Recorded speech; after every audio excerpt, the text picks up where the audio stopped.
Բարև ձեզ հարգելի հայրենակիցներ, եթերում Նոյան Տապանն է, տաղավարում հյուրընկալել եմ քաղաքագետ Բարդուղ Գալստյանին։ Բարև ձեզ, պարոն Գալստյան, շնորհակալ եմ, որ մեր տաղավարում եք։ Ես նույնպես շնորհակալ։ Նախընտրական Հայաստանում հանդիպել ենք, որոշակի կանխատեսումներ ունեցել ենք, բայց հիմա արդեն ինչ ունենք։ Ունենք հետընտրական Հայաստան, ունենք ընդդիմություն եւ իշխանություն, որոնք մանդատները վերցնում են եւ պատրաստվում են գնալ ազգային ժողով, ունենք Գագիկ Ծառուկյանի շուրջ քրեական գործ եւ կալանք։ Դրան զուգահեռ ունենք նաև, ինչպես Նիկոլ Փաշինյանն է ասում, այս ընտրությունների ժամանակ կաշառք վերցրածներ եւ կաշառք տված մարդիկ, որոնց հետ կապված այդ ձայնագրություններն են բավականին շատ։ Մի խոսքով այսպես մի քաոսային իրավիճակ է եւ ինչ ենք ունենալու ենք խորհրդարան, որտեղ մեծամասնությամբ ամեն դեպքում մտնում է քաղաքացիական պայմանագիրը, ուժեղ Հայաստանը եւ Հայաստան դաշինքը։ Ընդ որում իշխանությունը հրավիրում է ազգային ժողով սպառնալիքներով այս երկու ուժերին, հայտարարելով, որ ընդհանրեն այդ տեղդրուկ լինելու եք բոքսի տանձի բարձիկներ, ինչ ենք ունենալու։ Ձեր գնահատականը, ինչու հետընտրական Հայաստանում եղավ Գագիկ Ծառուկյանի կալանքը եւ այսքան մեծ աղմուկ բարձրացրեց իր բոլոր հետևանքներով, եւ ինչպիսի ազգային ժողով ենք ունենալու այս պատկերը տեսնելով, թե ընտրություններից հետո նորից, այսպես ասած, ինչպես ժողովուրդն ասած, նորից իրար միս են ուտում։ Բավականին համակարգված հարցեր, տարբեր ուղղություններ ներառող։ Այո, պետք է արձանագրենք, որ ինչպես ունեցել ենք նախընտրական բավականին բարդ եւ քաոսային իրավիճակ, դրանից ավելի բարդ իրավիճակ ստեղծվել է հետընտրական շրջանում։ Իշխանությունները պետք է փաստենք, որ իշխանությունները բավականին դժվարությամբ կարողացել են հաղթահարել 50%-ի արգելքը եւ խորհրդարանում մեծամասնություն ձևավորել, չնայած չունենալով 2/3 առավելություն խորհրդարանում ամբողջությամբ օրենքները կառավարելու եւ տնօրինելու համար։ Դա խոսում է մեր իշխանությունների թերի եւ ոչ արդյունավետ քաղաքականությունից եւ դրան նաեւ նպաստել է Ռուսաստանի մեծ ազդեցությունը, Ռուսաստանի իշխանությունների լուրջ ներդրումը մեր քաղաքական գործընթացներին, որը տվել է հետեւյալ պատկերը, բերել է մեզ այս քաղաքական իրավիճակին։ Իշխանությունները սրանից հետո կարծում եմ լուրջ պետք է մտածեն, հասկանալու, որ նույնը երբ 21 թվականին կարողացան նախկին իշխանություններին քաղաքական դաշտում թողել եւ նրանց վախի եւ նրանց նկատմամբ հակակրանքի վրա իշխանություն ձևավորելու գործընթացը աշխատեց, այս անգամ դա բավականին կաղաց եւ հասկացան, որ ժողովուրդը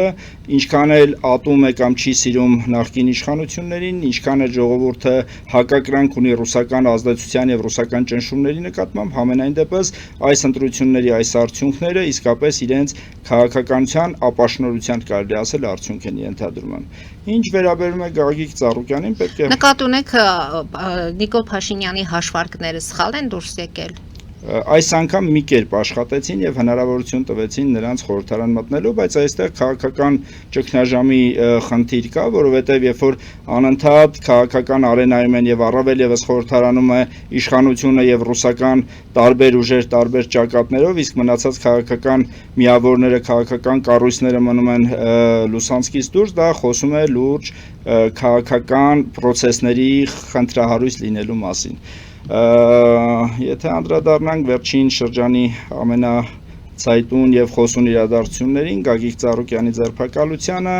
այն ձեռնարկություններին, որոնք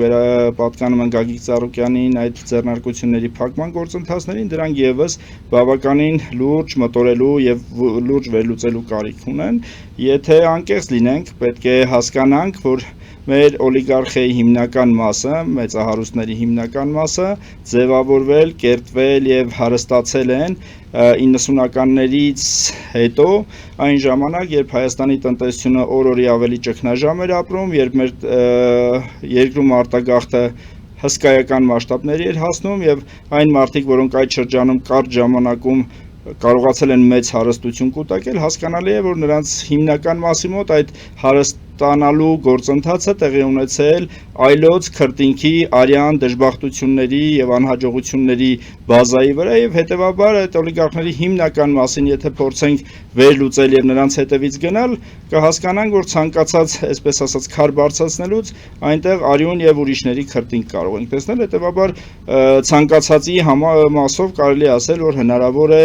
իրականացնել իրավական հետապնդումներ այո ես կողմ եմ երբ երկրում օրինականություն է տիրում ես կողմ եմ եւ նույնիսկ դրա ամենավառ ջատագովներից եմ որ երկրում արդարությունը պետք է դեռ տարիներ առաջ հիմնավորված լիներ իսկ չմոռանանք օրինակ 2018 թվականին ժողովրդի հիմնական մասը դուրս եկավ փողոց ոչ միայն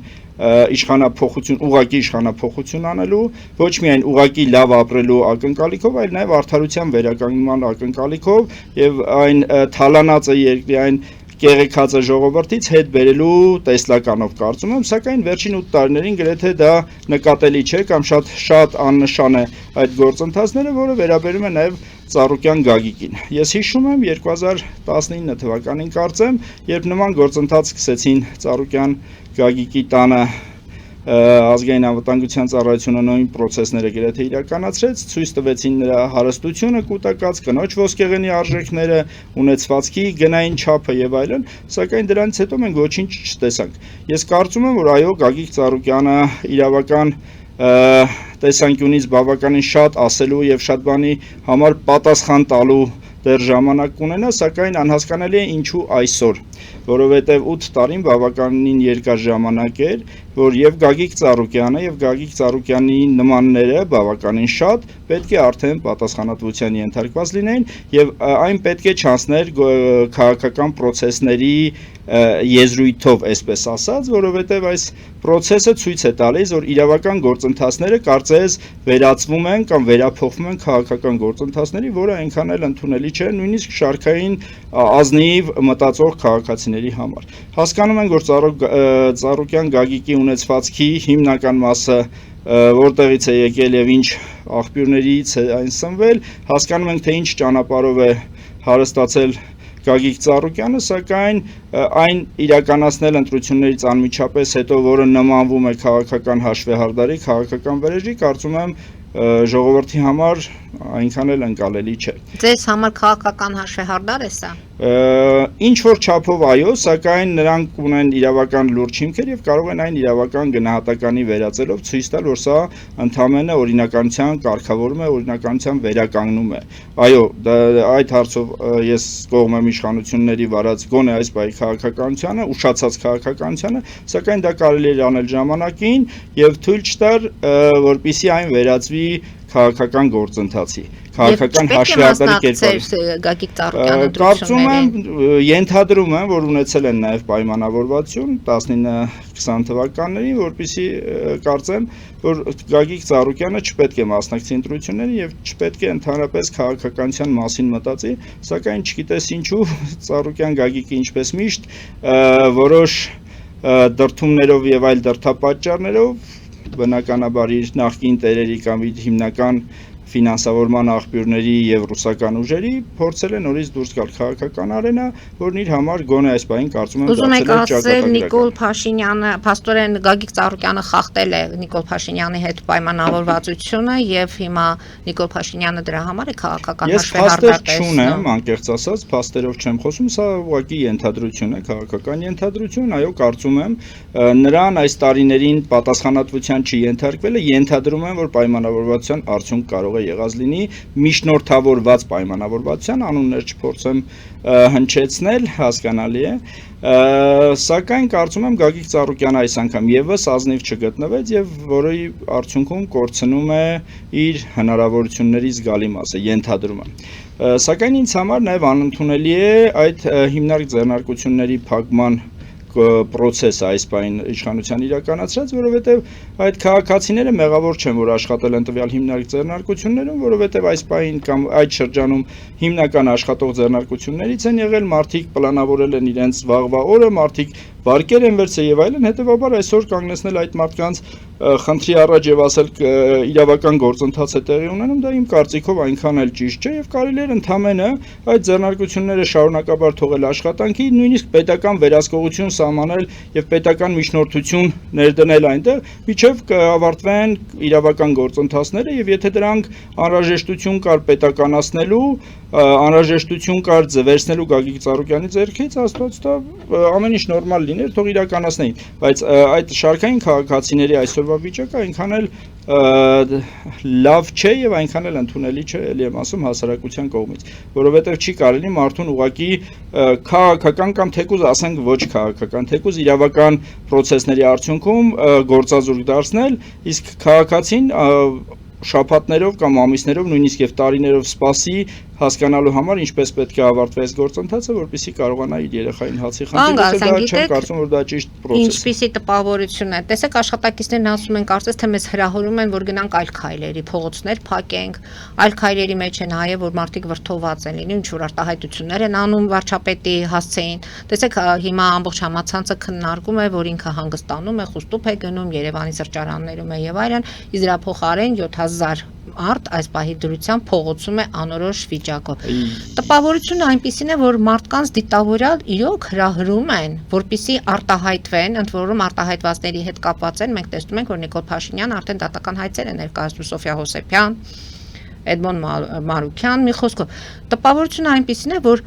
միտումնավոր հրահրում են մարդկանց, որպեսզի արտահայտվեն եւ հետո այդ մարդկանց ետևից գնում հասնում են իրենց տները։ Ես կարծում եմ, որ այդ մարդկանց հետևում եւ այլ ուժեր եւս կանգնած են եւ նրանց հրահրողները ոչ միայն իշխանությունները ապակայունացնելու խնդիրն է այստեղ։ Իհարկե ապակայունացնելու խնդիրն է եւ առիթից օգտվելով նորից նույն քաղաքական ուժերի դրդմամբ եւ միջնորդությամբ փորձում են այս ժողովրդին եւս մեկ անգամ օգտագործել իշխանության դեմ, իշխանության ընդհանրապես պետության դեմ կարելի ասել եւ ապա լեգիտիմացման գործընթաց ձևավորել մեր երկրում, որը ինչ որ չափով ստացվում է, որը նաեւ իշխանությունների թերացումն ու բացթողումն է միանշանակ։ Ամեն դեպքում կհետևենք Գագիկ Ծառուկյանի շուրջ այս իրադարձություններին, որովհետև դրանք ոչ միայն, այսպես ասած, իրավական էին, փաստորեն կենթանիների հետ կապված այս աղմուկը բարձրացավ առույցը, անկեց, այս ամենը ցույց է տալիս, որ ինչ որտեղ ինչ որ որոշ փորձագետներ ասում են նաև նսեմացման եւ ընտանիքին ցավացնելու գործընթաց է իրականացնում նաև Նիկոլ Փաշինյանը։ Հասկանալի է, այդ process-ն իրականացնելու այդ գործընթացը նկարահանումներով եւ այլն նմանվում էր դրան, որովհետեւ եթե կարելի էր ուղղակի Գագիկ Ծառուկյանին ձերբակալել եւ տանել, գետնին պարկասնելը խոսում է այո նվաստացման մասին, կենթանիներին տանել, այո ես չեմ ընդունում, որ Գագիկ Ծառուկյանը իրավունք ուներ եւ պետք է որ կենթանիներ բայր իր տարածքում, այն դեպքում երբ այդ տարածքում ապրող շատ շարքային քաղաքացիներ այսօր հացի խնդիր ունեն, իսկ Գագիկ Ծառուկյանը կենթանիների մի հսկայական բանակ ուներ իր տան շրջակայքում, որը բայց ում է դա խանգարում, եթե բոլոր փաստաթղթերով դրանք օրինական են եւ ինքը ավելի լավ էր վերաբերյալ շրջանակում չի կարելի դիտարկել եւ իրավունքն ու իրավական հիմքերը դա միայն փաստաթղթավորված եւ օրենքի տառով գրված լինելով չէ պայմանավորված, կան չգրված օրենքներ, որոնք բարոյական նորմերի շրջանակից դուրս են եւ այն չի կարելի ուղղակի փաստաթղթերի տեսանկյունից դիտարկել։ Այսինքն փաստաթղթերով իհարկե առաջինը հոգեբանական, որովհետեւ կիսասովատ ժողովրդի շրջանում ունենալ այդքան մեծ հնարավորություններ եւ ցույց տալ, որ ես ամեն ինչ կարող եմ անել, բայց դուք մի կերպ յոլա գնացեք ձեր ցածր աշխատավարձով, դա նորմալ չէ։ Ըստ իս, ինչքան էլ օրենքը դա թույլ տա, չնայած ես այդ օրենքի էջին էլ համաձայն չեմ, կողմին էլ համաձայն չեմ, որովհետև օրինական չէ այդքան վայրի կենդաններ որսալ եւ ունենալ մի հսկայական սենյակ այդ քանդակն է, ինչ են ասում, խրտվիլակներով, վայրի կենդանների խրտվիլակներով եւ տանը կենդաններ պահելով, իսկ ընդդիմությունը դա օգտագործեց առյուծի սապկելը բավականին մեծ հնչեղություն բերեց, այն դեպքում երբ որ նույն Գագիկ Ծառուկյանը տարիներ շարունակ վայրի կենդանների հմուտ որսորդ լինելով շատ վայրի գազանների ու կենդանների սարքել է իր տան գեղեցկությունը, իր տան զարդը, իսկ մեկ առյուծի անկելը դա այնպիսի ցավալի իրադարձություն չէր, մանավանդ որ դա միտումնավոր չէր արվել, որը կարելի է քաղաքականացնել։ Ես դա ընդհանրապես չեմ ուզում խոսակցության նյութ դարձնել, որովհետև դա բնականաբար ընդդիմության համար լավագույն խոսույթի ալիբի է։ Գագիկ Ծառուկյանի շուրջ անմեղության կանխավարկածի սկզբունքները ձեր կարծիքով պահպանվում են, թե ոչ։ Ես իրավական գնահատական տալ չեմ կարող, ես զուտ որպես քաղաքական վերլուծաբան, քաղաքագետ կարող եմ զուտ քաղաքական գնահատական տալ Գագիկ Ծառուկյանի գործունեությանը, հենց քաղաքական գործունեությանը, որովհետև բոլորս գիտենք ինչ ճանապարհ է անցել նա իր կուսակցությունով տարիներ առաջ, ինչպիսի ընտրակաշառքներ են բաժանվել, ինչպես է խորհրդարանում հայտնվել տարիներ շարունակ եւ փորձել կոալիցիա կազմել նախկին իշխանությունների հետևաբար Գագիկ Ծառուկյանին քաղաքական տեսանկյունից լուրջ եւ առողջ եւ ազնիվ քաղաքական ֆիգուր համարելը մեղմ ասած անընդունելի եւ ծիծաղելի ցանկացած սթափ մտածող հայի համար։ Տեսեք, դուք ասում եք, մենք գիտենք ինչպես է այդ հարստությունը կուտակել, ինչպես է հայտնվել խորհրդարան, Նիկոլ Փաշինյանն էլ գիտեր։ Ես դրա համար եմ ասում, այո, այս 8 տարիները այն բավականին երկար ժամանակն են, որի ընթացքում procesներ պետք է իրականացվեն, որը չի իրականացվել։ Եվ միայն սկսվել է իրականացվել այդ procesներն այն ժամանակ, երբ Գագիկ Ծառուկյանը մտել է քաղաքական դաշտ եւ խոսույթը բավականին հավանաբար խախտել է պայմանավորվածությունը, ենթադրյալ պայմանավորվածությունը եւ խոսույթը բնականաբար անընդունելի է եղել գործող իշխանությունների համար։ Դուրս գանք կարճատև գովազդային դադարի, որից հետո շարունակենք մեր զրույցը։ Հարգելի հայրենակիցներ, հետևեք քիչ անց կվերադառնանք տաղավար։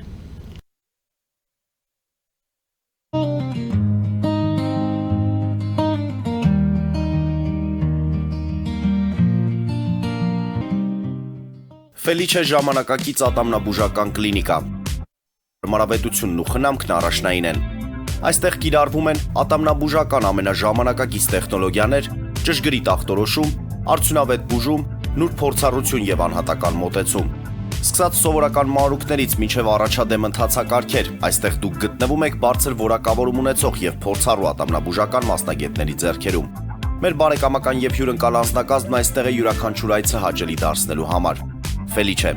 ձեր առողջ եւ ամենաերջանիկ շպիտը սկսվում է այստեղից։ Եկեք եւ բացահայտեք նորարարության փորձագիտության եւ կարեկցանքի կատարյալ համադրությունը։ Երևան Փոստը Գրանադա Հյուզում տեղեկացնում է։ Դրամական փոխանցումներ 1%-ով։ Օդանավով 1 փաունդը 2.99։ Նավով ուղարկեք 1 արկղ, երկրորդ արկղը անվճար։ Ավտոմեքենաների փոխադրում անհավատալի արժեքներով։ Ինչպես նաև կահույք եւ մեծ չափի բեռների փոխադրում։ Jackpot հագուստի խանութը երկրորդ մասնաճյուղն է բացել Գլենդելի սրտում, որտեղ կարող եք ձեռք բերել եվրոպական եւ ամերիկյան ընտիր հագուստեղեն, կոշկեղեն, աքսեսուարներ, պայուսակներ ամենահարմար արժեքներով։ Նաև կարող եք ցանկացած ապրանք պատվիրել եւ ձեռք բերել կարճ ժամանակում։ Jackpot-ի Գլենդելի հասցեն է 1135 North Pacific Avenue, հեռախոս 818 813 2252։ Jackpot հագուստի լավագույն կենտրոնը Գլենդելում։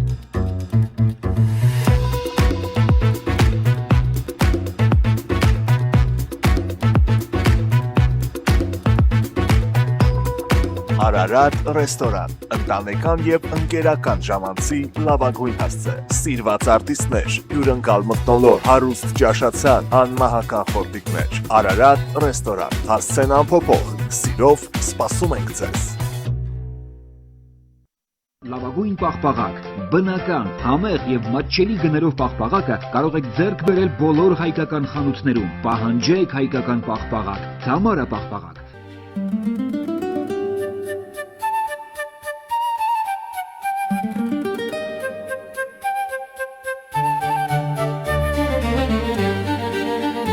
Նոյան տապան տպարան, Նոյան տապան հրատարակչություն, շարվածքից մինչև տպագրում, զանգահարեք, գրեք, այցելեք, միասին պատրաստենք ձեր գիրքը, ամսագիրը կամ թերթը, որտեղ նշվելու է, տպագրված է Նոյան տապանում։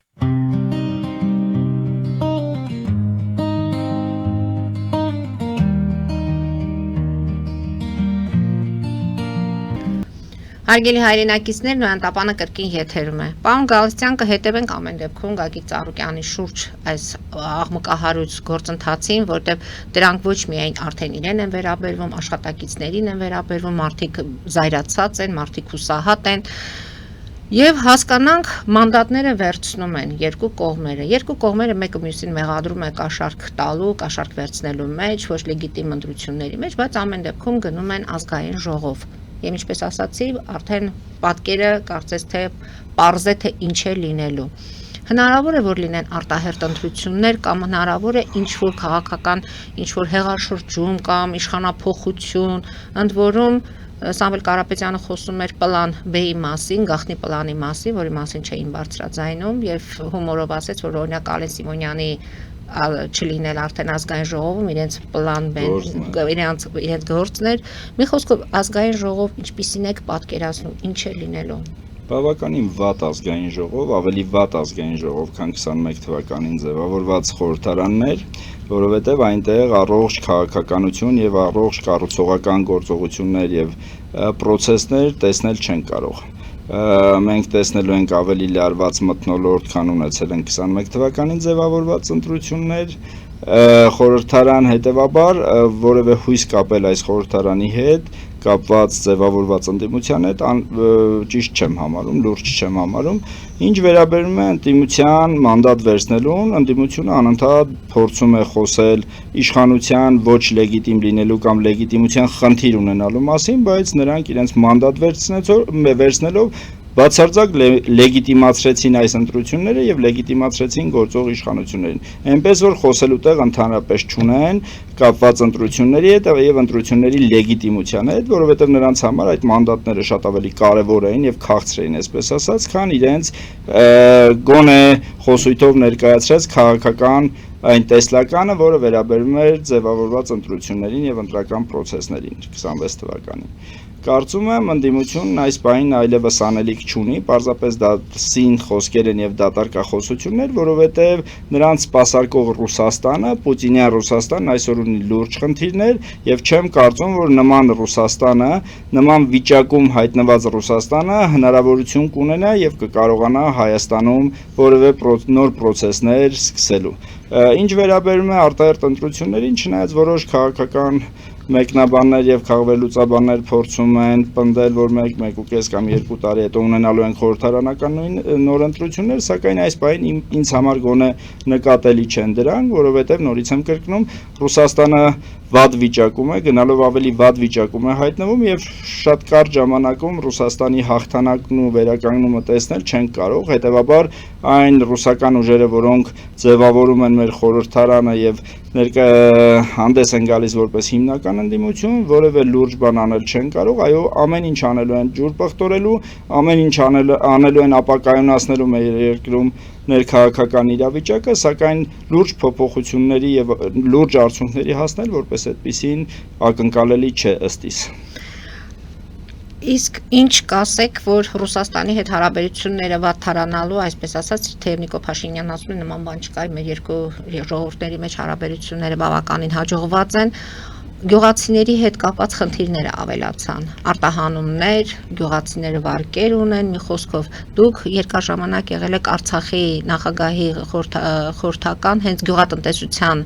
շրջանակներում, երևի թե ավելի լավ կպատկերացնեք հիմա ինչ է կատարվում, արտահանման խնդիրներին ավելացել է կարկուտի հետևանքները, մի խոսքով գյուղացին բավականին մեծ ծանր դժվար իրավիճակում է հիմա հայտնվել։ Փորձենք երևի վերջից պատասխանել այս հարցին, ինչ վերաբերում է գյուղատնտեսությանը, մենք գյուղատնտեսության խնդիրներ ունենք հենց ներսում,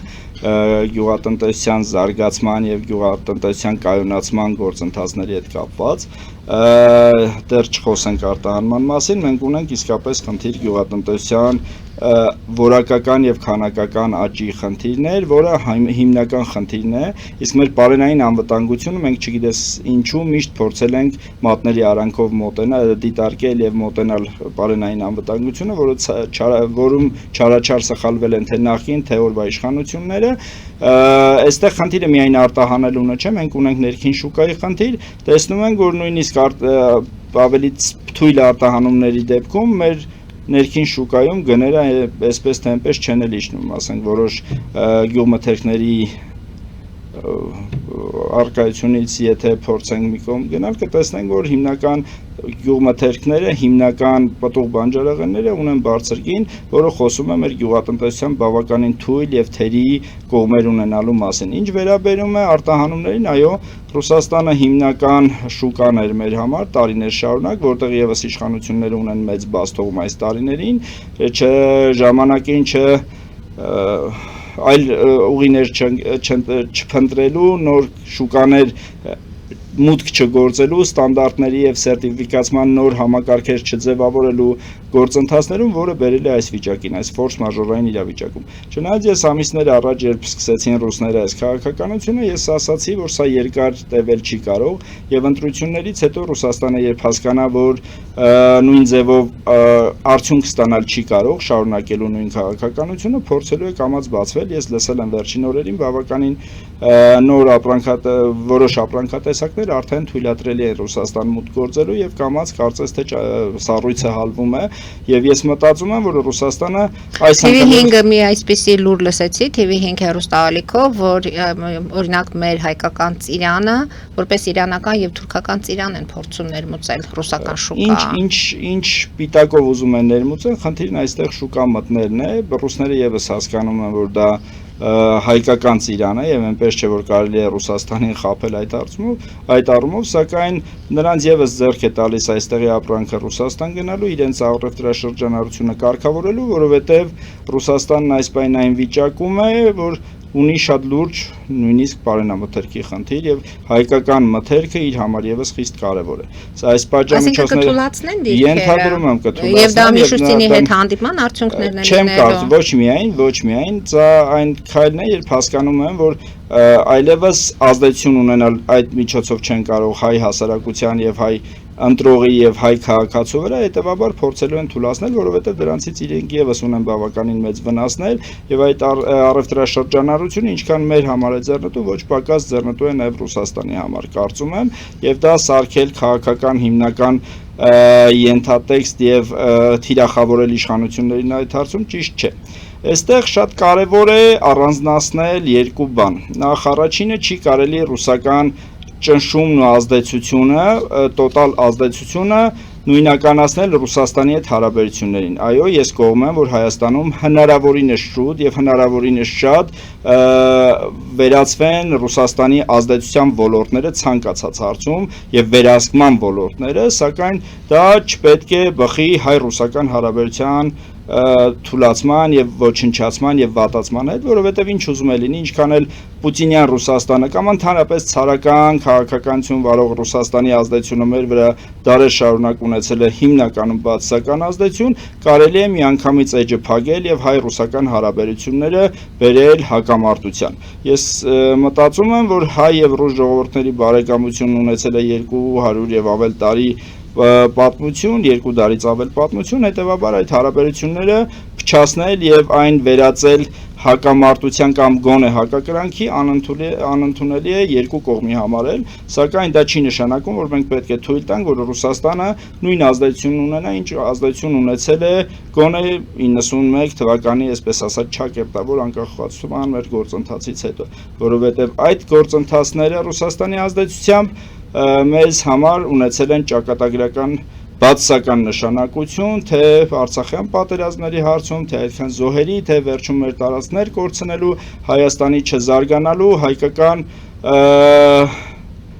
հայաստանյան հնարավորությունները այլ պետությունների եւ հարևանների հետ հարաբերությունների հարցում, ինչպես նաեւ մեր երկրի տնտեսության ոչնչացման գործընթացները։ Էլ չեմ խոսում երկրորդ նախագահի մեր տնտեսության հիմնական մասի գրոշների դիմաց Ռուսաստանին նվիրելու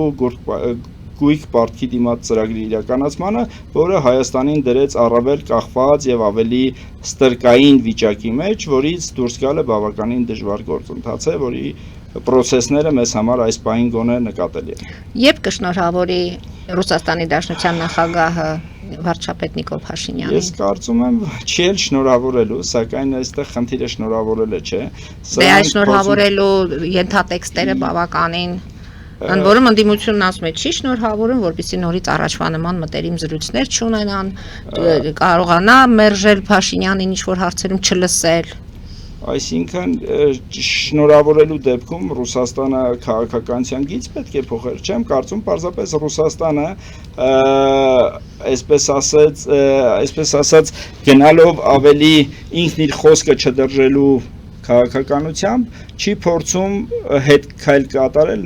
այսպես ասած նահանջել եւ փորձել շնորհավորել։ Սակայն չեմ կարծում, որ դա մեծ նշանակություն ունի, ամենայն դեպս աշխարհի գրեթե բոլոր երկրները կամ այն կարևոր երկրները, որի կարիքն ու անհրաժեշտությունը մենք ունենք, շնորհավորել են, մեր ընտրությունները համարել են լեգիտիմ շատ թե քիչ, հետեւաբար ձևավորվել է իշխանություն եւ պարտավոր են համակերպվել եւ հարմարվել այն իրողության հետ, ինչը տեղի ունեցել Հայաստանում։ Իհարկե, Ռուսաստանը շատ կուզեր, որ իշխանափոխություն լիներ Հայաստանում եւ ամեն ինչ արեց իշխանափոխություն իրականացնելու համար, սակայն այս պահին չստացվեց Ռուսաստանի մոտ, սա ուներ մի քանի պատճառ, նախ այն, որ Ռուսաստանն այս պահին նորից ասեմ, այն Ռուսաստանը չէ, որը գոնե 10, 15 կամ 20 տարի առաջվա Ռուսաստանն է, բացի այդ գործող իշխանությունները չունեին այն հիմնական գործող մրցակիցները որպես ֆիգուր, որպես քաղաքական միավորներ, որոնք կարողանային դերակատարում ունենալ եւ իշխանափոխության գնալ։ Ռուսաստանը 21 թվականին կարծես թե 18 թվականին կարծես թե համաձայնվեց Հայաստանում իշխանափոխության հետ, 21 թվականին շատ սուր եզրեր չուներ Հայաստանի գործող իշխանությունների նկատմամբ, սակայն դա 26 թվականին այդպես չէր եւ նա հասկացավ, որ գործող իշխանությունների Հայաստանում մնալը եւ վերընտրվելը, վերարտադրվելը բերելու է ռուսական ազդեցության անհամեմատ թուլացման, որի պատուղները արդեն նկատել են, այսպես ասած։ Քանի որ խոսեցինք Ռուսաստանի մասին, խոսենք նաև Ադրբեջան-Ռուսաստան հարաբերությունների մասին։ Շուշիում փաստորեն Ալիևը մի հայտարարություն արեց Ուկրաինայի հետ կապված, որը անմիջապես Մոսկվան արձագանքեց, որ իրենք շարունակելու են եւ վերահաստատելու են Ուկրաինայի տարածքային ամբողջականությունը։ Պեսկովը նշում է, որ համաձայն չէ Ալիևի հետ այդ հարցում, բայց դա առիթ չէ, որպեսզի խաթարվի ռուս-ադրբեջանական հարաբերությունները։ Այս նման հայտարարությունները ինչի մասին են արդյոք։ Դա խոսում է այն մասին, որ ռուս-ադրբեջանական հարաբերությունները միշտ ունեցել են քիմիական կապվածություն։ Հիմա ավելի են գնալով մտերմանում։ Նույնիսկ այն բանից հետո, երբ Լեռնային Ղարաբաղի տարածքից շատ հանգիստ Ադրբեջանը կարողացավ դուրս դնել ռուսական, այսպես ասած, ճակերտավոր խաղաղապահ առաքելության ուժերին, այն որ Ադրբեջանը Ռուսաստանի օժանդակությամբ եւ միջնորդությամբ կարողացավ հետ բերել իր կորցրածը տարիներ առաջ, այսօր Ռուսաստանը այսպես թե այնպես առճակատման գնալու ցանկություն եւ նպատակ չունի Ադրբեջանի հետ, հասկանալով, որ նրանց շահերը շատ դեպքերում իրար հետ կուլ են տալիս ցանկացած։ Իհարկե կուլ են տալիս երկու տեսանկյունից, նախ որ այս պահին շահ ունեն Ադրբեջանի միջոցով իրենց տնտեսական հնարավորությունները շատ թե քիչ բալանսավորելու, եւ երկրորդը Ադրբեջանի հետ նաեւ Թուրքիայի հետ խնդիրներ չունենալու հարցն է, բնականաբար Ռուսաստանը շատ լավ հասկանում է, որ Ադրբեջանը իր համար Հայաստան չէ, գոնե տարիներ առաջ Հայաստան, որ ինչպես ուզենա վարվի, եւ Ադրբեջանը ապացուցել է, որ տարիներ շարունակ չդառնալով Ռուսաստանի խաղալիք է, այսպես ասած, չլինելով ՀԱՊԿ-ի անդամ, Եվրասիական տնտեսական գոտու անդամ, պայմանագրեր չունենալով ռազմական եւ ռազմաքաղաքական որևէ շատ ավելի մոտ հարաբերություններ է ունեցել Ռուսաստանի հետ, քան մենք, որ ունեցել ենք տարբեր տեսակի եւ տարբեր ժամանակներում կնքված պայմանագրեր, ռազմական, հայրենասիրական, հակաօդային պաշտպանության, տնտեսական, արդյունաբերական եւ այլն, որը միշտ աշխատել է մեր դեմ ցավոք։ Իսկ Ադրբեջանի եւ Ռուսաստանի հարաբերությունները ինչքան էլ փորձեն թվացial լարվածություն ցուցաբերել, համենայն դեպս Ռուսաստանի ու Ադրբեջանի հարաբերությունները միշտ ավելի լավ ֆոնի վրա են լինելու, որովհետև Ադրբեջանը միշտ պարտադրել է Ռուսաստանին իր հետ վարվել հավասարը հավասարի կամ գոնե հարևանի կարգավիճակով, այլ ոչ մեր քաղաքականության նման, երբ տարիներ շարունակ մեր իշխանությունները, նախկին իշխանությունները հիմնականում ամեն ինչ արել են ստրուկի վասալի կարգավիճակ ձեռք բերելու եւ Ռուսաստանի թելադրանքները 100%-ով կատարելու եւ ենթակայի կարգավիճակում լինելու։ Եվ Ալիևը հայտարարել է, որ Հայաստանը դեռևս չի կարող դիտարկվել որպես տարածաշրջանային տրանսպորտային հանգույց եւ կրկին խոսել Զանգեզուրի, Միջանցքի եւ 3 գումարած 3 ձևաչափի մասին։ Նման հայտարարությունները դրանք քաղաքական ճնշման միջոց կարելի է համարել, թե նորից այս ամենը նախապատրաստում են Հայաստանից ինչ-որ բան պահանջելու եւ կորզելու համար։ Ցանկացած բային Ադրբեջանի խոսույթը, քաղաքական խոսույթը միշտ հաղթողի դիրքերից է եւ Ադրբեջանը ի տարբերություն մեզ շատ լավ հասկանում է, որ անընդհատ ճնշում գործադրելը նույնիսկ խոսքով, նույնիսկ հայտարարություններով բացասական ազդեցություն է ունենալու մեր ժողովրդի վրա եւ մեր ժողովուրդն անընդհատ փորձելու է խուսափել այդ խաղաղության գործընթացի իրականացումից։ Այո, Ադրբեջանը շատ լավ հասկանում է, որ դեռ ուժերի հավասարակշռությունը այսպես կարգավորված չէ, դեռ Հայաստանը ունի այն հնարավորությունները, որով կարող է զսպել Ադրբեջանի այդ վայրահաչումներին, հետևաբար հնարավորության դեպքում առիթը բաց չի թողում Ալիևը նման հայտարարություններ։ Խոսքը վերաբերում է եւ Արևմտյան Ադրբեջան խոսույթին եւ անկլավներին վերաբերվում անկլավների խնդրին 300,000 Արևմտյան Ադրբեջանի քաղաքացիներին այսպես իրենց ձևակերպմամբ ասած Հայաստանում վերաբնակեցնելու գործընթացին խոսույթում բավականին միշտ օգտագործում են միջանցք տերմինը, որը բնականաբար այդպես չէ, կարողանում է խոսում է եւ ամենավատն այն է, որ հակադարձում մեր կողմից մինչ օրս չի իրականացվել, թեկուզ զուսպ հակադարձում հասկացնելու համար, որ այս process-ները, այս խոսույթը խանգարում են մեր նախնական պայմանավորվածությունների շրջանակում ձևավորված խաղաղության ենթատեքստին, խաղաղության պայմանագրի կնքման գործընթացին։ Հետևաբար ես կարծում եմ, որ խաղաղությունը մեզ համար պետք է լինի ոչ այնքան այդ փաստաթղթի ստորագրման ձգտումների ճանապարհը, այլ խաղաղությունը հիմնականում կերտվելու է իմ պատկերացմամբ երկու ուղղությամբ, ունենալով հզոր, մարտունակ, արդիական սպառազինությամբ զինված բանակ, ինչպես նաև հարաբերություններ այնպիսի բարեկամ պետությունների հետ, որոնք հնարավորություն կստեղծեն զսպել հետագա նկատելի ռազմական էսկալացիաները։ Պարոն Գալստյան, շնորհակալություն եմ հայտնում այսօրվա հաղորդման համար, հարցերը շատ են, մեր ժամանակը մոտեցավ ավարտին, կարծում եմ հնարավորություն կունենանք նորից հանդիպելու եւ քննարկելու արդեն այն ժամանակվա համար նոր հրատապ խնդիրներին։ Հետևենք իրադարձությունների զարգացմանը։ Հարգելի հայրենակիցներ, այսօր այսքանով ավարտում ենք, հետևեք զարգացումներին, մնացեք խաղաղությամբ։